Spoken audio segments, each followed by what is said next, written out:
What's happening, folks? This is video podcast, I believe. Let me see here. 73. Video podcast number 73. I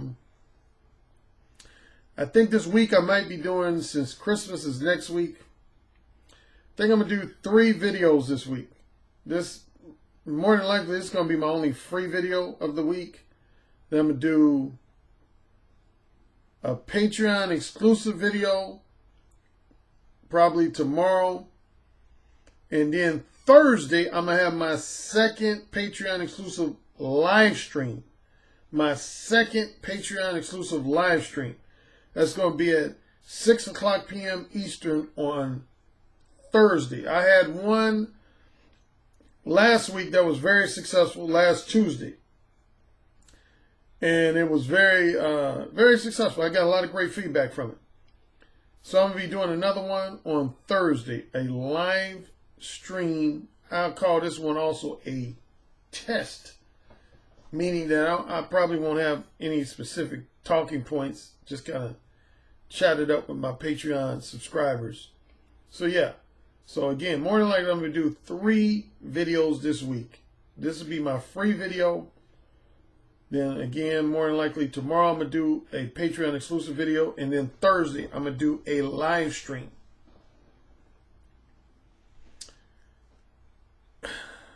Got a lot of feedback from my last video.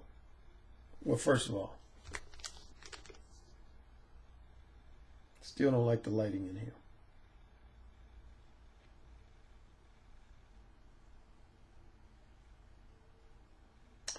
Lemon squeezed.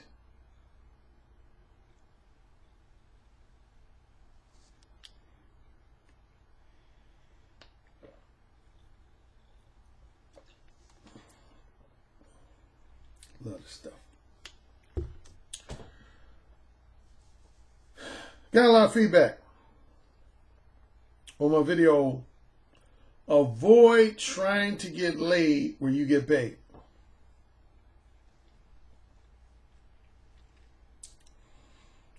Looks like this Me Too movement discussion is going to be around for a while. It's not going anywhere. Not going anywhere soon. And I keep receiving a lot of questions related to Mode 1. Like, if you follow me on Twitter, you probably saw an exchange I just had yesterday. Guy who used to listen to me on Blog Talk Radio. He asked me on Twitter, how has the Me Too movement, he said, has the Me Too movement caused you to be Mode 1 more with women, less with women, or about the same? That was his question. He said, has the Me Too movement caused you to be Mode 1 with women more than you were before, less than you were before, or about the same? And my response was about the same.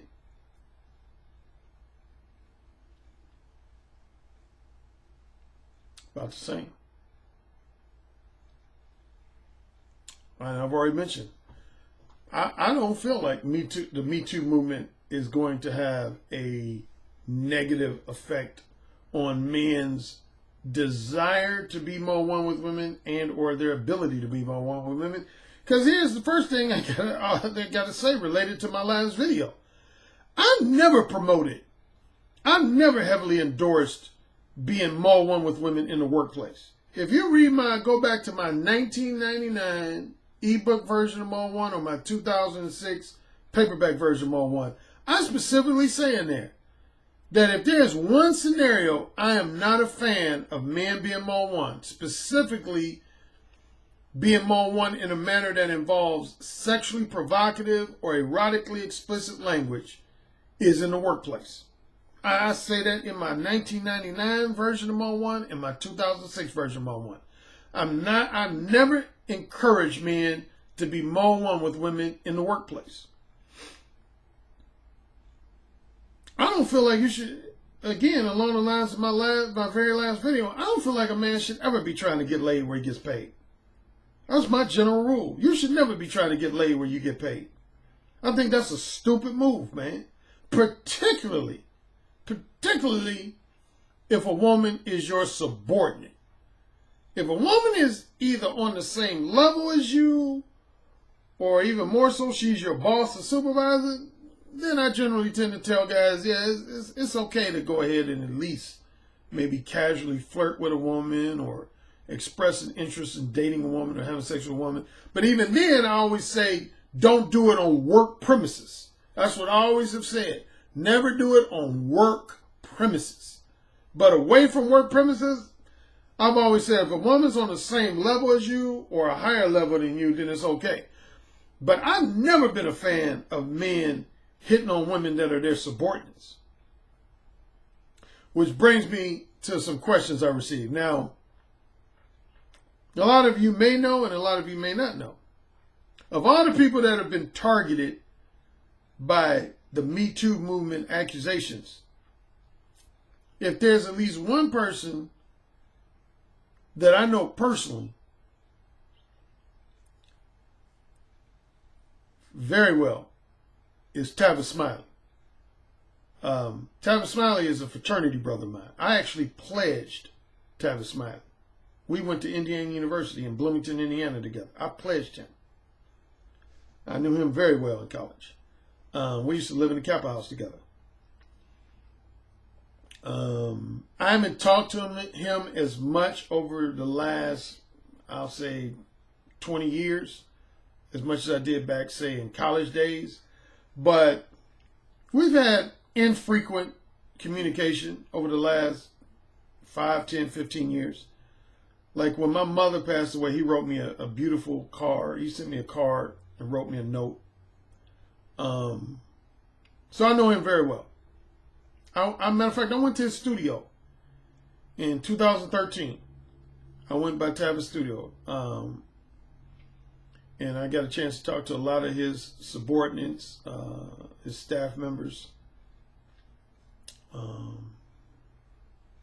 think I met about 5 female subordinates or staff members of his and at least 1 male staff member of his. So anyway, I know him very personally. And as you know, he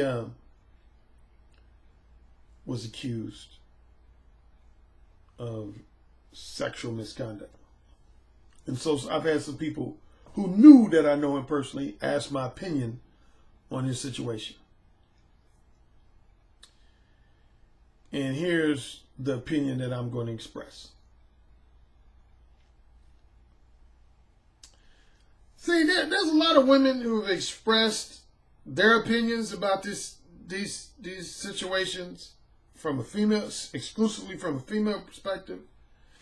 And there's a lot of men who have expressed their opinions almost exclusively from a male perspective. What I'm going to try to do in this video podcast is express some of my thoughts on these whole sexual harassment allegations, sexual misconduct allegations from both perspectives. I'm going to try to express mine being fair and balanced from both perspectives, giving people an understanding of both. I want women who are listening to me to be empathetic to where men are coming from.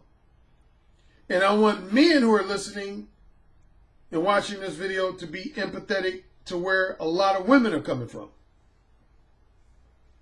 First, I'll address the Tavis Smiley situation.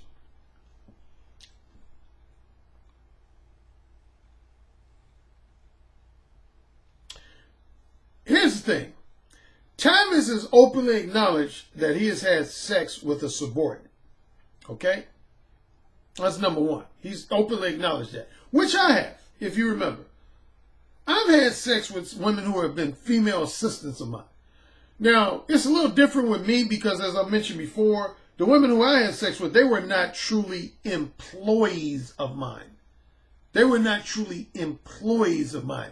They were what's known as, in the business world, as independent contractors, which if you do your research, that's a totally different animal. There's some similarities, but at the same time, there's different animal. One simple difference is, if I hire a woman as an employee of mine, that means I usually plan on keeping her around indefinitely until either she quits or she exhibits behavior that would provoke me to fire her. That's an employee. When you hire an employee, that means you plan on keeping them around indefinitely until they either quit or until they exhibit behavior or violate a company policy of yours that would provoke you to fire them. An independent contractor is similar to hiring a temporary employee.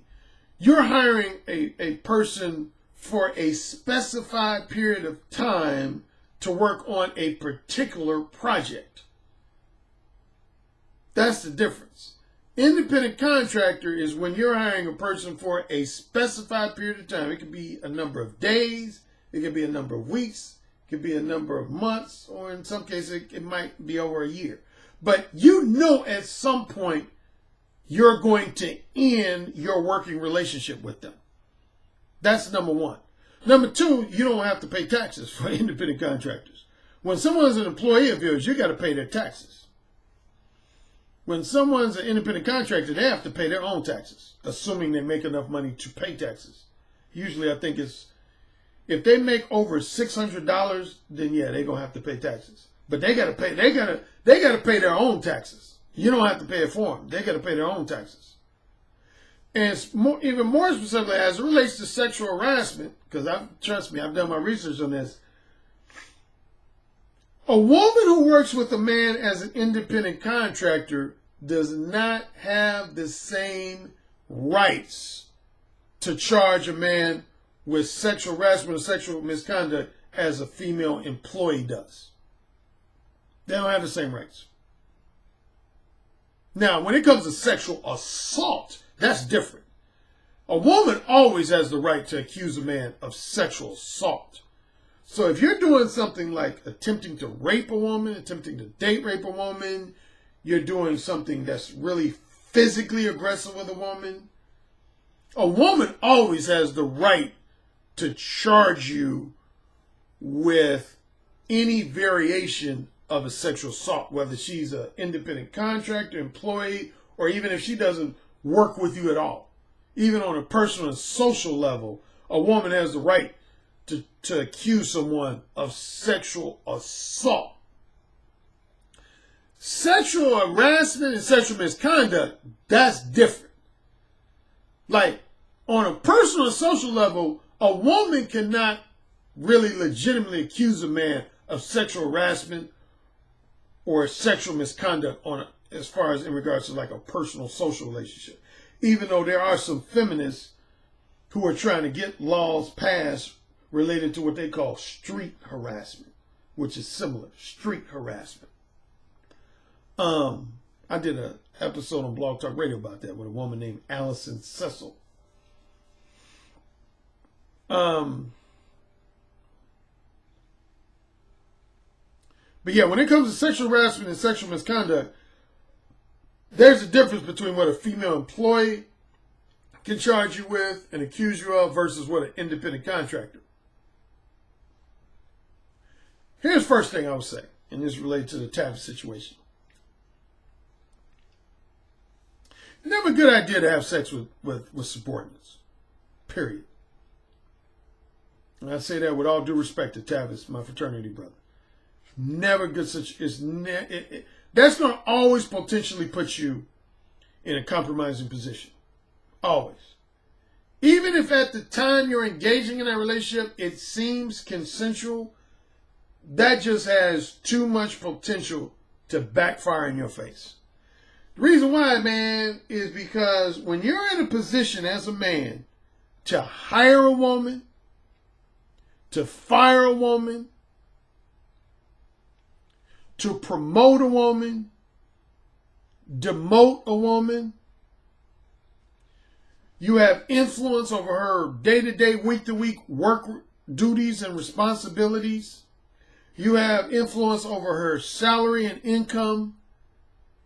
and on top of that, you fucking her, that's bad news all the way around. That's bad news all the way around. It's bad news all the way around. Why? Why? Because, see, one of the reasons why, to give you the basics of sexual harassment, one of the reasons why sexual harassment came in the forefront in the first place is because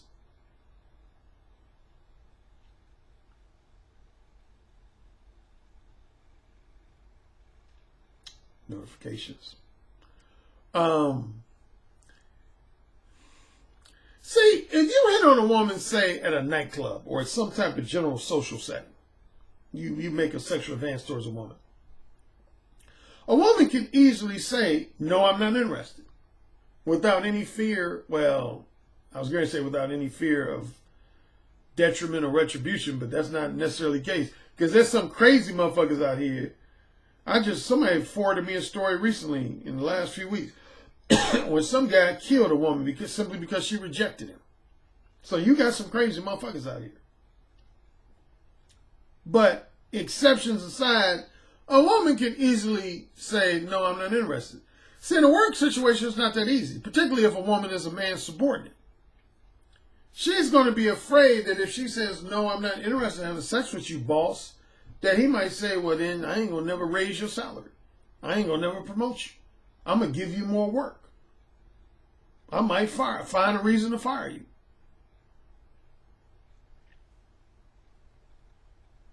So as a man, I was talking about men understanding women's perspective and women understanding men's perspective. This is where men need to understand women's perspective. When a woman is your subordinate, you put her in a precarious position because she cannot easily simply say, I'm not interested. She cannot easily and quickly say, no, I'm not interested in having sex with you, boss. Because again, if she's going to feel like if she says, no, I'm not interested in having sex with you, that's going to have a negative effect on her career progress and her career trajectory. So that's the position any woman who's a man's subordinate is in. Now here's the thing specifically with Tavis though. Tavis had his show dropped by PBS. Now, I'm going to make, just like I own my own company, Mode 1 Multimedia Incorporated. It's not a corporation, it's not a partnership, it's a sole proprietorship. Mode 1 Multimedia. So, here's the deal. Because I own my own company, I can do what the fuck I want to do. Okay? That's why was able to fuck some of my personal assistants. Because I can set my own rules. Because I own my own company. If you remember, Hugh Hefner used to openly and publicly admit that he was fucking women he worked with or women who worked for him. Why? Because he owned his own fucking company. Okay? He owned his own fucking company. When you own your company, you can set the rules of your company. And for the most part, people can't prevent you. Like, you can allow consensual sexual relationships in your company if you own your own company. You can allow that. You can allow consensual sexual relationships. So, Tavis, my fraternity brother, he owns his own company that produces various forms of media, radio shows, television shows, podcasts, episodes, etc. Okay? So let's make that clear. Tavis can do whatever the fuck he wants to do at his company, including engage in a consensual relationship. Here's the problem. PBS is not his employer. So PBS cannot dictate what Tavis does within his own company. Whether that includes having consensual sex with one or more of his subordinates or not. They don't have any influence over that. They are his distributor. They are not his employer. But what does that mean for PBS? That means PBS can decide on their own if they approve or disapprove of Tavis's behavior. I give an easy analogy. YouTube. As you know, I create videos for my company, Mode 1 Multimedia, but I upload them as this video you're watching right now, I upload them to YouTube's network. YouTube is a distributor of my videos. They don't own my videos. I own my videos. Alan Roger Currie, doing business as Mo1 Multimedia, owns my videos. YouTube don't own any of my videos. Therefore, they're not my employer. I own my videos. If I wanted to, I could upload these same videos to my own website and allow people to go to my website and watch my videos as opposed to them coming to YouTube to watch my videos. You get it? Get it? Got it good. Okay? Okay. But YouTube is a distributor of my videos. They are a distributor of my videos. What does that mean? That means that if I was to say, God forbid, go out and just murder some people pissed me off and they said, man, Alan Roger Currie, we don't like Mo1. And I said, what? You don't like Mo1? Boom! Shot him in the face. Killed him. That's fucked up. And let's say I continued. I shouldn't be making light of killing people. Let's say I tried to upload videos from prison. While I was in prison, I was like, yeah, this is Alan Roger Currie. You know, I'm in prison for killing some people, but I know I still get followers, and I know I still get Patreon subscribers, so I'm going to still do videos. YouTube can say, we don't like the fact that Alan Roger Currie went out and killed people because they didn't like his books, so we don't want his videos uploaded on our site anymore.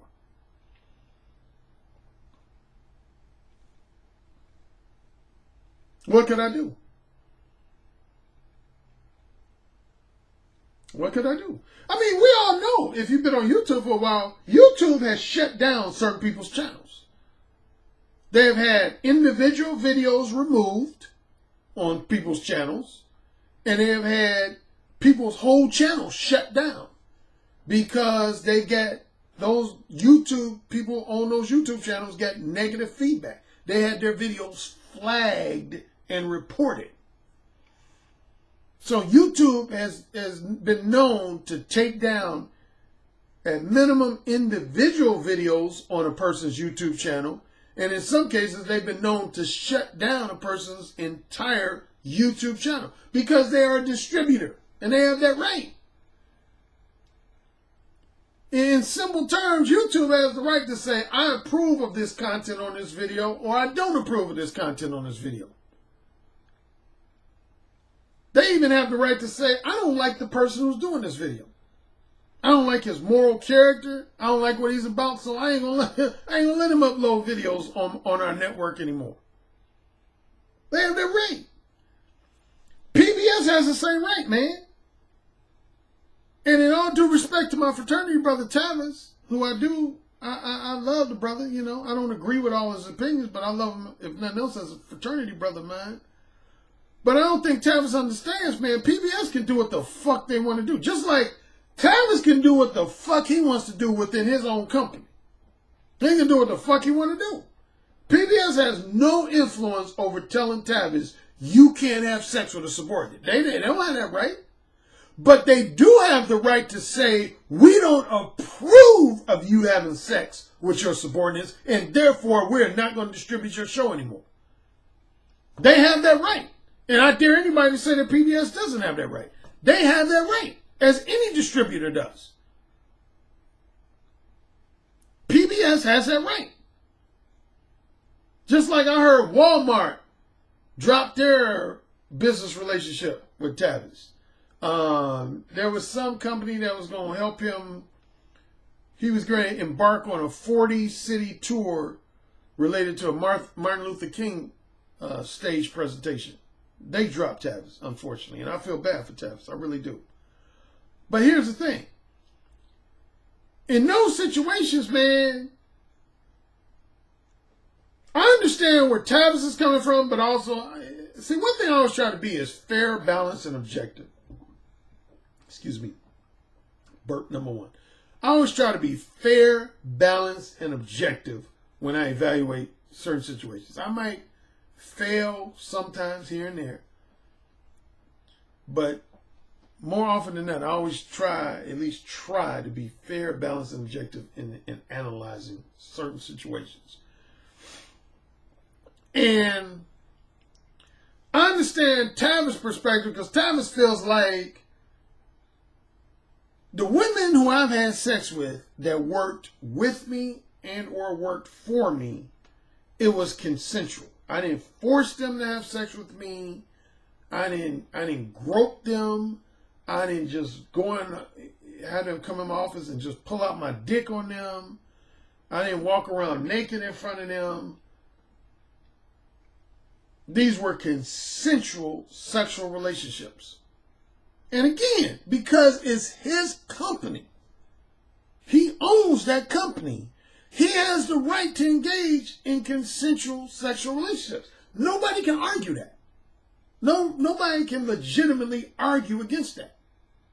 Now, personally, I would advise against them. If he was to ever ask my opinion, I would advise him not to do that. But nobody can legitimately argue and say he did anything wrong by engaging in a consensual sexual relationship.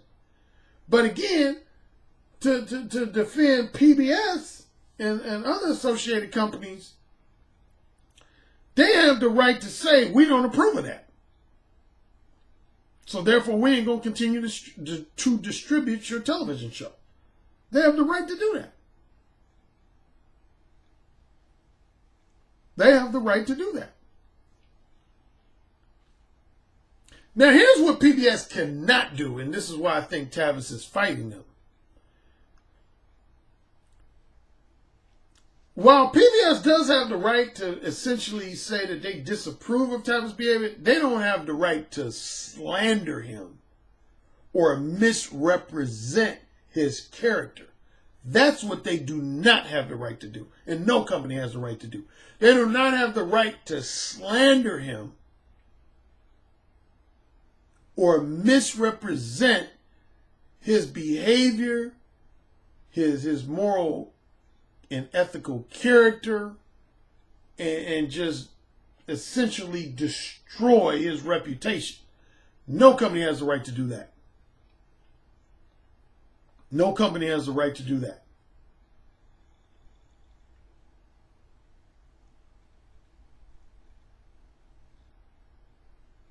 So that's my thoughts specifically on the Tavis situation.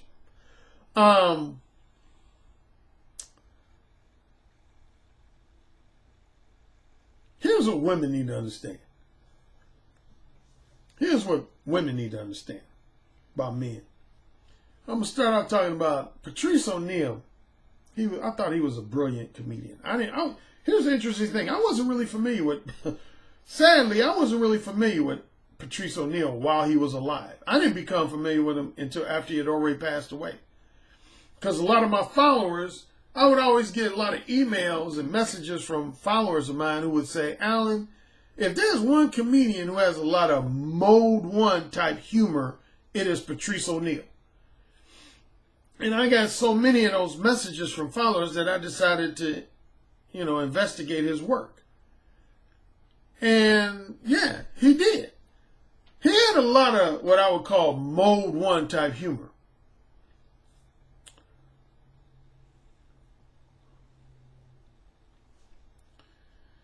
One thing he said that I totally agree, even though he expressed it in him being a comedian, he expressed it in a comedic manner, but I agree with this.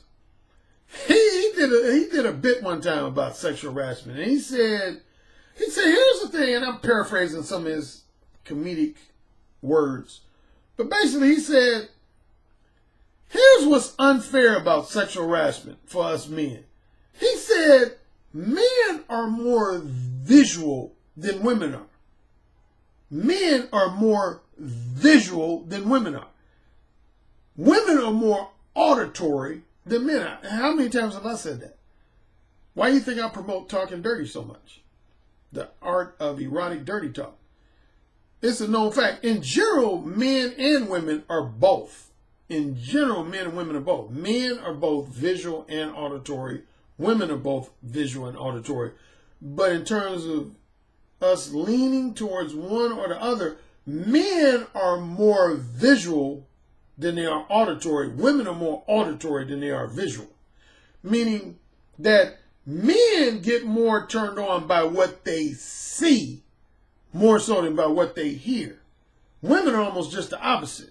Women get turned on more by what they hear than by what they see. And so going back to Patrice O'Neal said because men are visual creatures, he said women sexually harass us on a weekly basis. Just by wearing sexy clothes, they're harassing us. He said because we respond to visual stimuli. Let me repeat that. He said men respond to visual stimuli, which is the truth. I give you a case in point, man. I noticed in the last few years, a lot of women wear these like really tight yoga pants, or some of them refer to them as leggings. And I remember a little over a year ago, I was in my credit union. And there was this woman in the credit union, man. It was unbelievable. Not only did she have on these really skin-tight leggings, but they were sheer. They were sheer. In other words, they were see-through. So not only did she have on some tight, super extra tight leggings / yoga pants, but they were sheer. And she didn't have on any panties, and she didn't even have on a thong. Basically, when you came into that credit union lobby, and you looked at this woman for at least the first few seconds, it looked like she was butt naked from the waist on down. I'm not even like exaggerating. It looked like she was fucking butt fucking naked. Like you could see her pubic hair, you could see her ass crack, everything. It looked like she was butt naked. And she was an attractive woman with a well put together body. So what does that mean in simple, blunt language? That means that outfit, more than likely, every man who was looking at her in that outfit, their dick was getting hard. I'm just going to keep it real. Every man who was looking at that woman in that outfit, their dick was getting... Even the women were looking at her outfit. It wasn't even just the men staring at her. Even the women in that credit union lobby were looking at her like, damn, girl, what the fuck? I mean, seriously, I saw women looking at her like, God damn, what the fuck you got on? I mean, because it literally, from the waist on down, it looked like she was butt naked. That shit, along the lines of what Patrice O'Neal said, that shit is unfair to men. And I will go on record as saying it. That shit's unfair, man, because men are particularly young men. Now, I think as men grow older, we're not as easily turned on just by what we see, although we still are to a large degree, but not the same as... But when a boy is between, say, I don't know, 15, all the way up into roughly his 30s or even his 40s, shit. Dude, many teenage boys jack off to naked pictures of women. Shit, I ain't gonna lie. I used to jack off to, when I was in middle school, early high school, I used to jack off to the Playboy centerfolds and that shit. Just looking at a naked woman got my dick hard.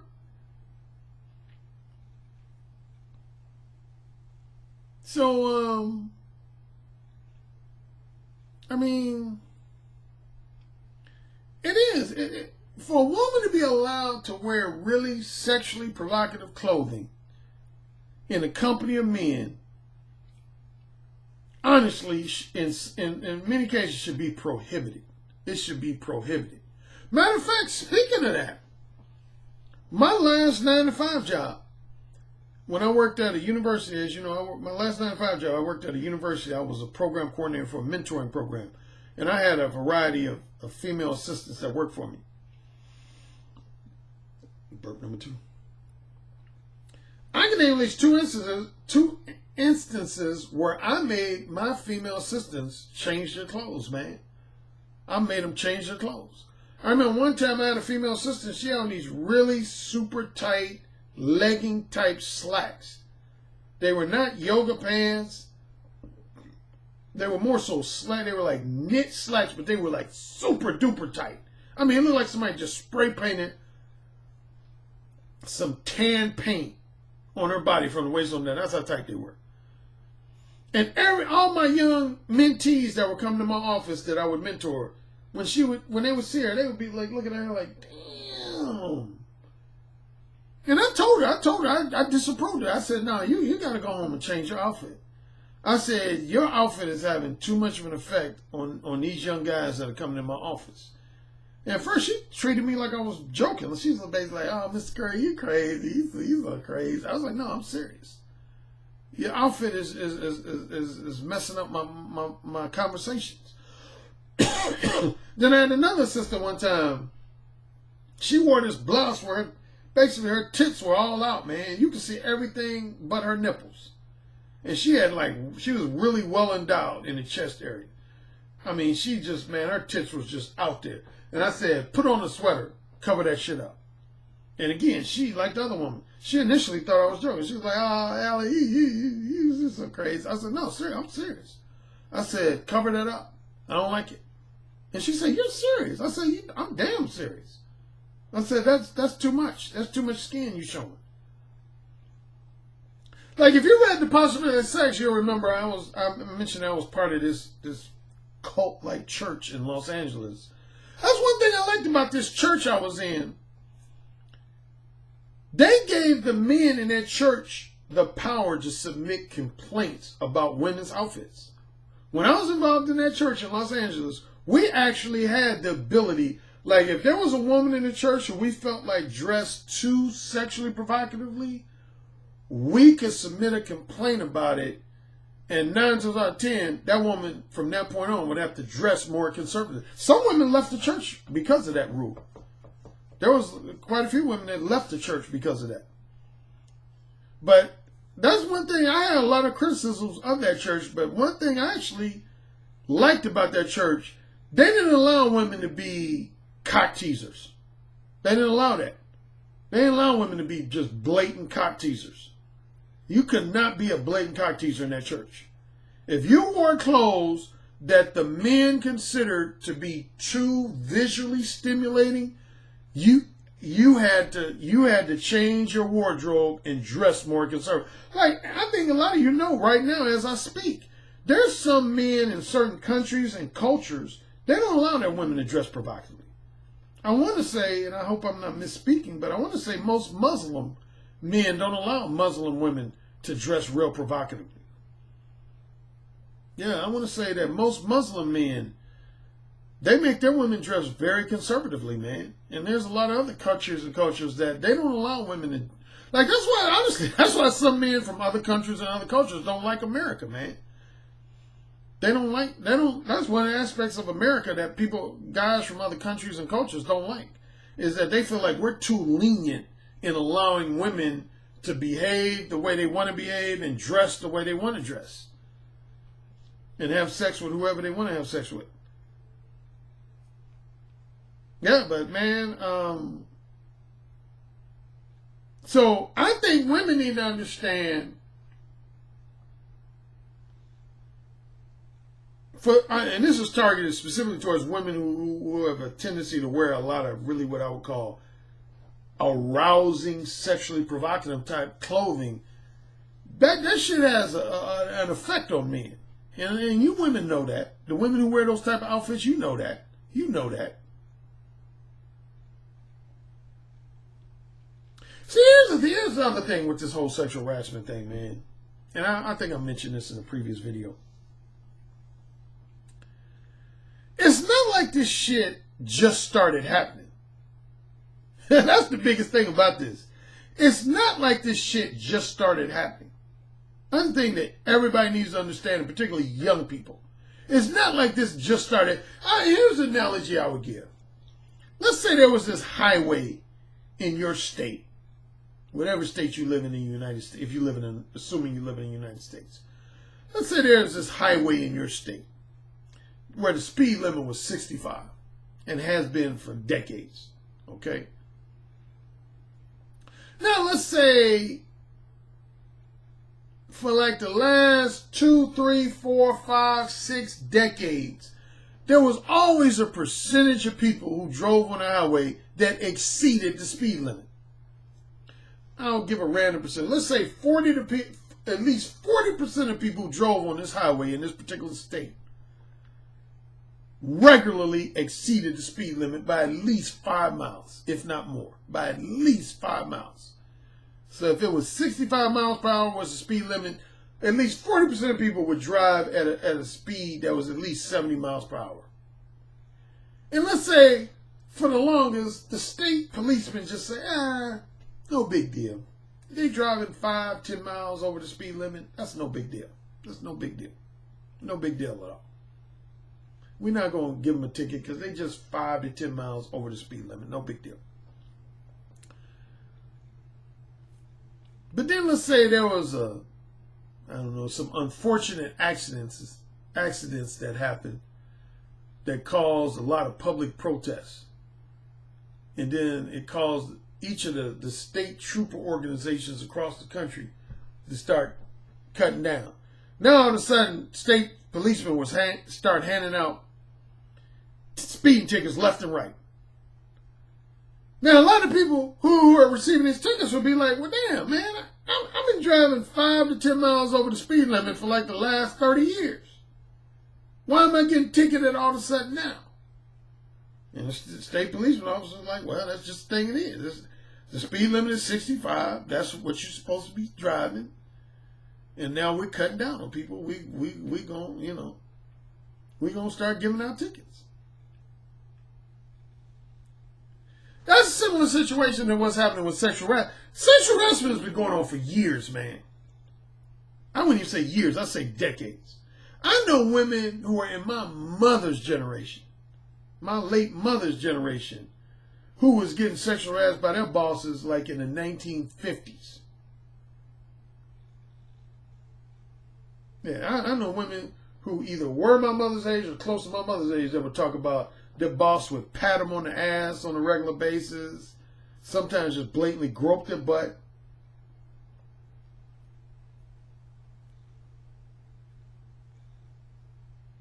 Oh, man, I can tell you one story. There was a woman I used to have both physical sex and phone sex with. And she works for a very well-known company. I'm not going to say the name, but it's a Fortune 100 company. She was black. She's a black woman. Her boss was a white man. Now, before I go on, she did admit to me that she did have at least a minor attraction to her boss. So it wasn't like it was a boss she had that she was totally unattracted to and that, she found repulsive. She did have at least a little bit of attraction to her white male boss. But man, she told me, we were talking about one day, I forget how we got on the subject, but, I know how it happened, because she ended up getting divorced from her husband because of her relationship with her boss. But man, she basically told me, man, her boss used to have her way with her. Oh man, I'm talking about like he used to grab her tits like she was his personal whore.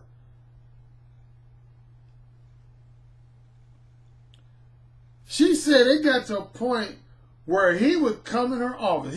She started off being her assistant, but he ended up promoting her, giving her raises. She went from like making something like 35 grand a year to making over easily into 6 figures because he kept promoting her and giving her salary raises because they ended up fucking. Initially, it didn't start off they were fucking. She basically said it started off with him just sexually harassing her ass. He would just sexually harass her. He would just she said he would just blatantly like grab her ass. Sometimes he would come in and lift up her dress to see what kind of color panties she had on. And again, she did admit that because she had at least a small degree of attraction to him, she let it. Now here was the kicker. She was married. It wasn't like this woman was single. This woman was fucking married at the time. She was married. And she said her boss used to just take major liberties with her. He used to lift up her dress to look at her panties. He would just grab her ass. He would grab her tits. And his attitude would be towards her like, hey, if you want to continue to work for me and you want to get some perks of the job, like get promotions and shit, you gonna let me have my way. And that was why she did. She said she didn't want to get fired. She needed the money. She wanted to move up. So she admitted to me that she allowed it to happen. She said it got to a point he used to come in her assistant office, and he would just simply say, "Open your mouth." She would open her mouth. He would fuck her mouth. He would fuck her mouth at work, come in her mouth, and then talk to her as if nothing had just happened. He would talk to her like regular, like, "Okay, I need you to fax the documents. I need you to do this. I need you to do that." As soon as he would come, she said he would act like it didn't even just happen. And he would just leave. As a matter of fact, that ultimately led to her getting a divorce from her husband, because at her Christmas party one year, she said she was at the Christmas party. Her husband was there with her. And her boss asked her to slow dance. And she said, while they were slow dancing, he said, "I want to fuck you." And she said, she was basically like, "That's not going to happen. My husband's here. What are you talking about?" He said, "I want you to act like you're going to the bathroom, but really I want you to go to this other room in this facility. And then I'm going to walk behind you about 5 minutes. And then I'm going to meet you in the room and I'm going to fuck you." And she reluctantly agreed to it. I'm telling all our business, but y'all don't know her name, so it ain't like you know her. He was in there fucking her doggy style, and her husband walked in because he was suspicious already that they were messing around. And I guess the husband followed him, or he knew something was going on. Anyway, he walked in on him while her boss was fucking him. And that's what led. Matter of fact, this particular woman I'm talking about, she exposed some of my ignorance. I didn't know this. And I've never denied that I'm ignorant on some things. For some reason, and I think there's a few guys like me in this area, whenever I would hear the word alimony, I always assumed all alimony cases were husbands paying alimony to their former wives, their ex-wives. Do you know she had to pay alimony to her husband? She had to pay alimony to her husband after they got divorced. Yeah. Alimony revolves around whoever is making the most money at the time of the divorce. So if the wife is making significantly more money than the husband, and particularly if the husband is in between jobs or unemployed at the time they get divorced, the wife has to pay alimony. I know some of y'all are going to say, "Damn, Alan, you should have known that." I've known that for a while. I didn't know that until she told me. This was a few years ago, but I didn't know that until she told me. I didn't know that. For some reason, I always assumed all alimony was men paying women, husbands paying former wives. But yeah, she told me she had to pay her husband alimony. But yeah, man, that's just one instance where, now I know a lot of men listening to that story be, "Man, that's fucked up, man. Why she gonna allow her boss to do her like that and shit?" And that, that's fucked up. And they gonna put 99% of the blame on the woman involved in that situation, but I don't. I put at least a small part of the blame on the boss, because she admitted. She said when it first, now later on, as it went on, she did herself. She took pretty much all of the blame for how things unfolded. But initially, she said she never gave him any flirtatious indication that he could do that with her. She said he just very boldly just started grabbing on her. Like a few weeks after she started working for him, got hired to work for him, she said he would just blatantly and boldly do things like grab her ass. He would grab her tits. Again, and then a little later on, he would start lifting up her dress and making comments on her undergarments. And again, she said she did genuinely want to report him. And I've heard this story from a lot of women. She said she wanted to report him, but she was scared of losing her job. She was scared of losing her job. At maximum, she said she was scared of getting fired. And at minimum, she was scared of not being promoted. So she basically allowed him to do that. Now, you got to ask yourself as a man, particularly if you're in a relationship right now, you're married right now. Would you want your wife, fiance, or girlfriend going to work knowing that her male boss has the power and privilege to exhibit that type of behavior towards your wife, fiance, or girlfriend? Think about that. Would you? So before all you men come out and just express nothing but harsh criticisms towards the Me Too movement, be objective. Be objective.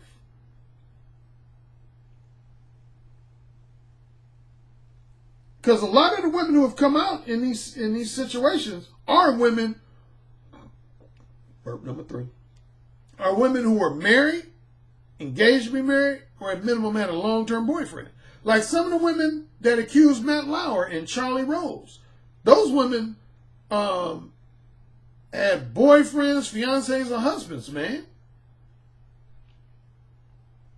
Yeah, not all of the women who have been coming forth in these Me Too movements were women who were single. Some of them are, but a lot of these women were in relate. Like I know at least 2 of the women that accused Charlie Rose of sexual misconduct, they said they had long-term, not only did they have long-term boyfriends, but they said Charlie Rose knew that they had long-term boyfriends.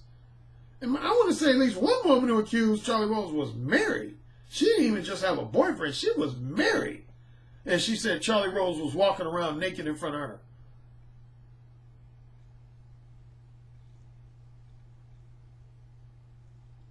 So,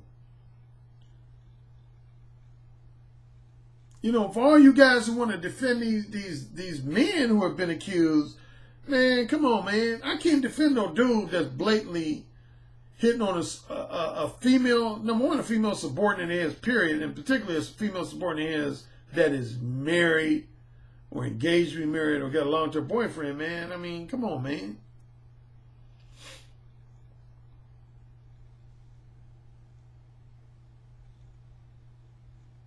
So anyway, that's some of my thoughts about not only the specifically the Tavis Smiley situation, but some of my more continued thoughts on kind of just the basics of sexual harassment.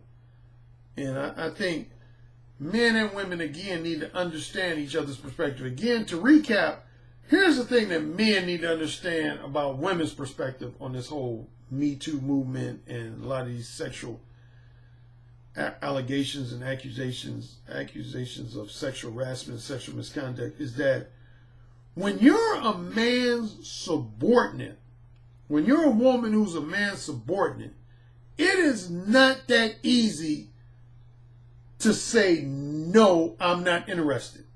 It is not that easy to just simply say, no, boss, I'm not interested in having sex with you.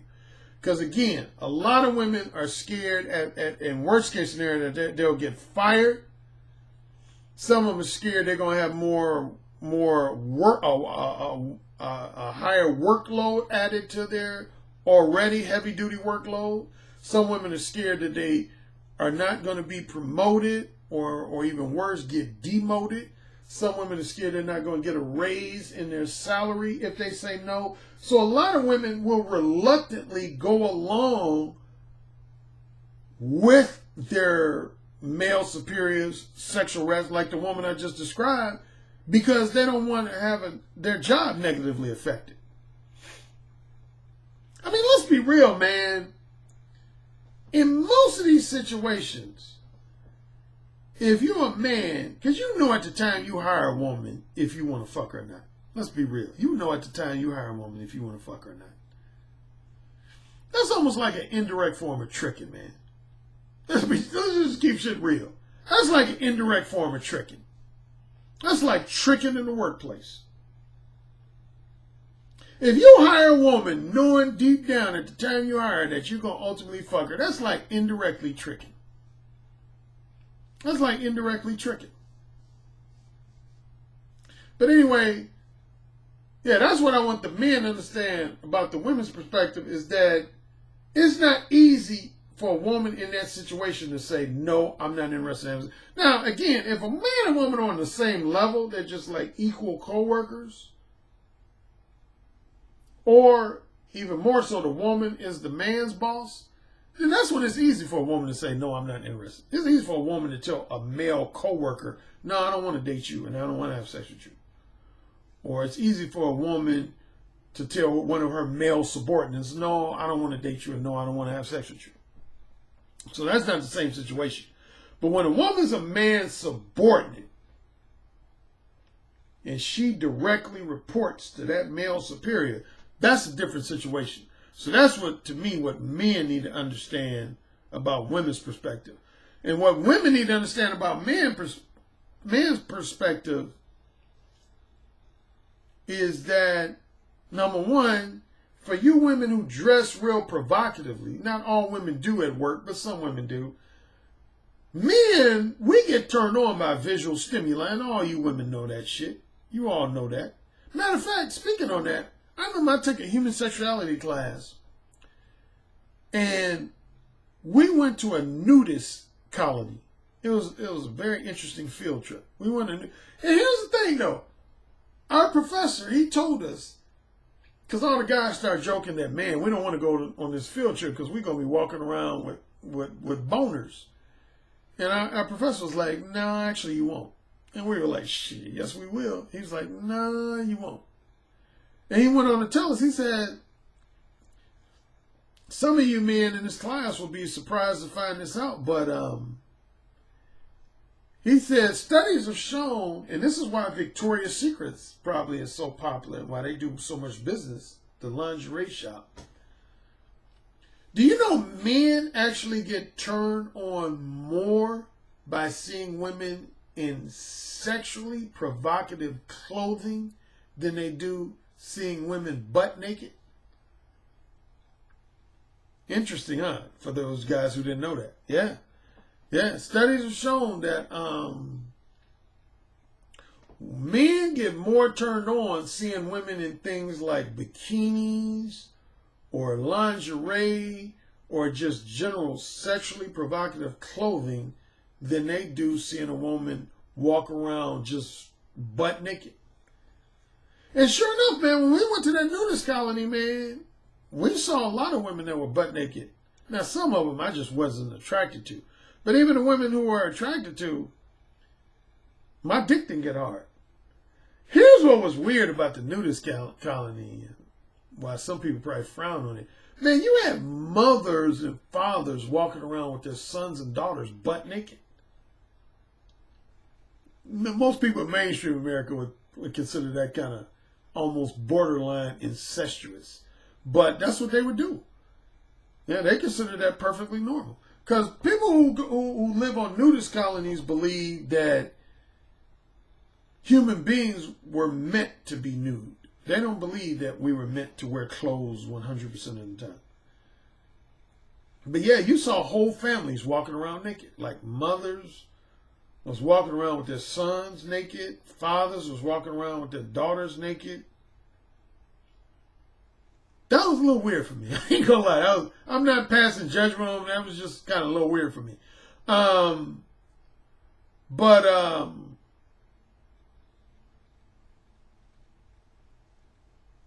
was I going to say? Oh, I was making a point that, yeah, men get more turned on when they see women in sexually provocative clothing than when they see women many times just butt naked. So anyway, I think I'm going to wrap up here. I appreciate the feedback I received on my last video. Most of it was positive. I had a few. Oh, wait a minute. There was one woman who I wanted to highlight before I go. Where is this woman? She wrote some feedback that I agree with. I want to say just this morning. Hold on one second. There was a woman who wrote some feedback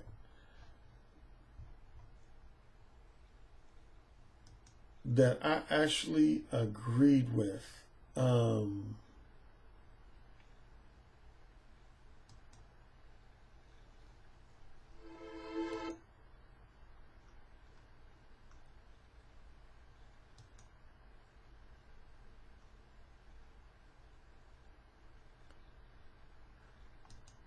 Hold on, fella. Hold on.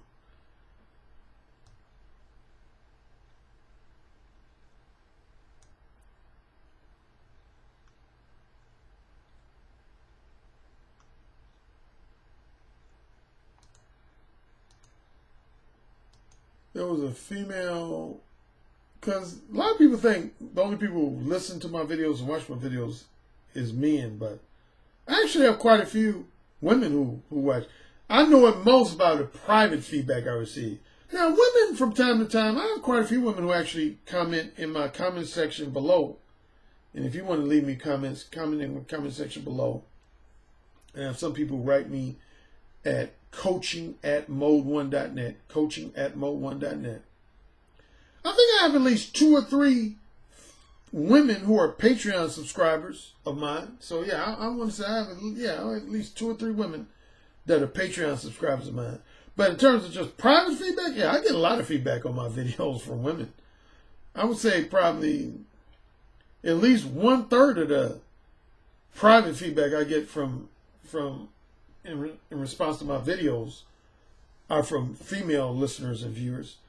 But anyway, there was a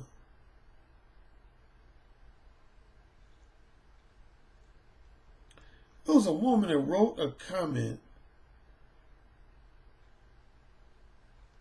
that I agree with. Okay, here it is. Here it is. Okay. Sister, who's been commenting a lot lately, and I appreciate you commenting a lot. She wrote, I just don't understand why men consider the Me Too movement as an attack on men. I consider it an attack on bad behavior that most men have been getting away with for years. Didn't I just say that a few minutes ago? It's the truth. Men have been getting away with this behavior for years, man. It's just that recently they've been getting called out on it. But it ain't like this behavior just started within the last 5 or 10 years. Matter of fact, if you notice, some of these accusations go back 15, 20, 25, 30 years. But anyway, this woman wrote in my comment section. She said, I consider an attack on bad behavior that most men have been getting away with for years. Let's face it, harassment has been going on for years, and it's wrong, period. The only difference today is we have social media and technology, which makes getting information out there easier to do, and women have more advocacy put in place to protect them against the predators that they are outing.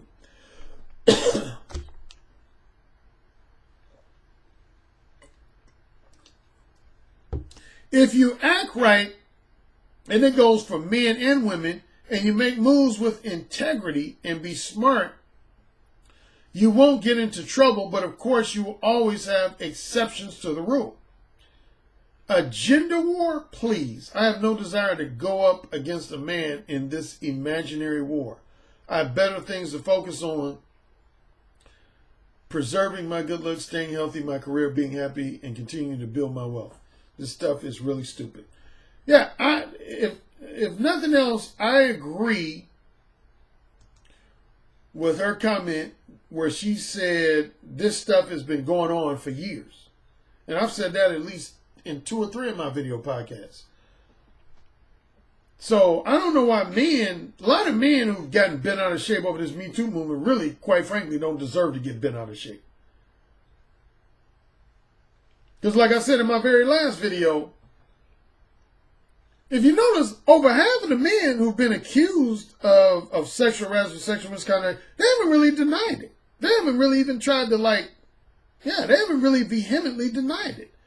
Like people like Tavis, there's been a small percentage of the guys that have come out and vehemently denied the accusations and allegations that have been levied against them. But the vast majority of these men have not denied. Matter of fact, many of them have openly acknowledged that they've been guilty. Louis C.K. would be the most notable in that category. Louis C.K., he acknowledged that he was guilty of all the things that he's been accused of. So yeah, man, this stuff has been going on for years, man. This stuff has been going on for years. Again, I know women who was working in the working world back in like the 1950s, 1960s, 1970s. They used to tell me or people I knew about how their boss was sexually harassing them. Would be just like, would just, you know, touch their ass without even thinking twice about it. Yeah, man, and I already told you one story in this video, man, about the woman I used to deal with, man. Yeah, man, her white male boss, man, he used to fuck her mouth on a weekly basis, man. He used to fuck her mouth on a week. He didn't even ask her.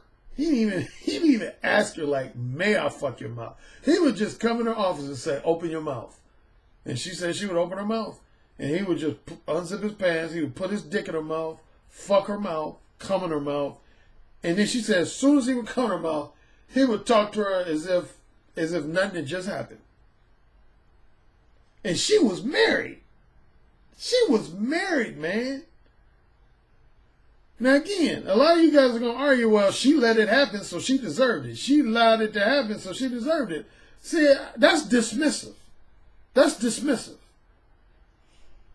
Because you're not taking into account that she was afraid of losing her job if she was to go and report this guy. Because she worked for a very high, very notable company. Again, I'm not going to say the name, but if I did, y'all would be like, damn, that company? It's a company that's considered in what's known as the Fortune 100. There's Fortune 500 companies, then there's Fortune 100 companies.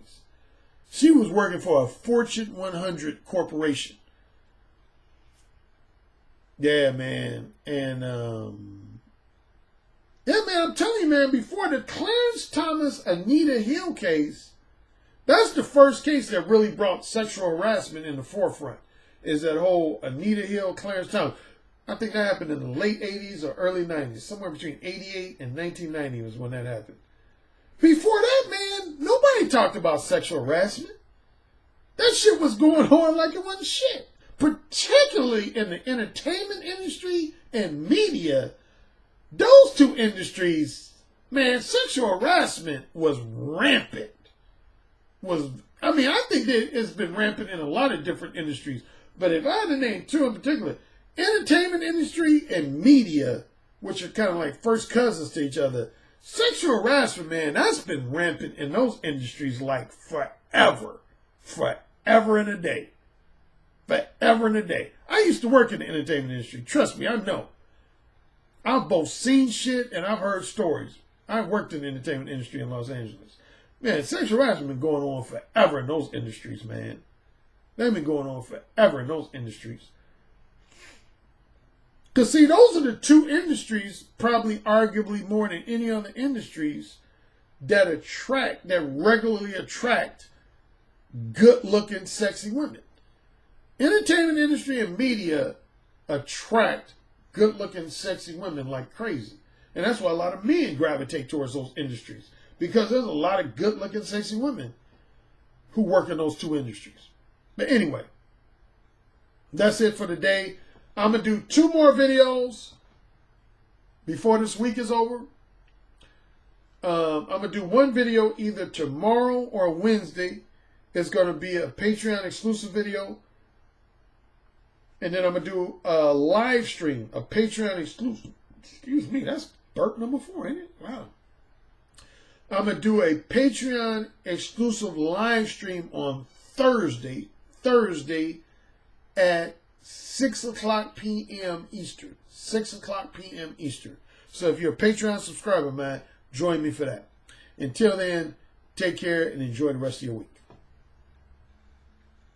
Yes, sir. Say it again. Yes, sir. Who's the king? Alan, you're the king. Say it again. Alan, you're the king. You're dominating me. Say it again. Alan, you're dominating me right now. Mode 1.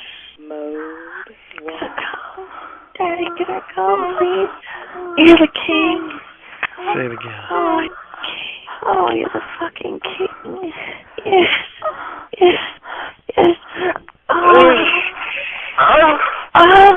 You're the king, Alan. AKA the king of verbal seduction. You know, it's the tone of your voice, how seductive your intonations are, the vibrations that you could just reach out over the phone lines and stroke a woman's breast just by the sound of your voice, how you could make her pussy so wet just by the sound of your voice. That's actually very hot. So you said my show was what? I said your show is powerful. Oh, say it again. Your show is powerful. I bet the king would fuck me really good. Oh, yeah. Who's the king? Alan Roger Currie. Oh, yeah. Who's the king? Alan Roger Currie. The king. The king. The king.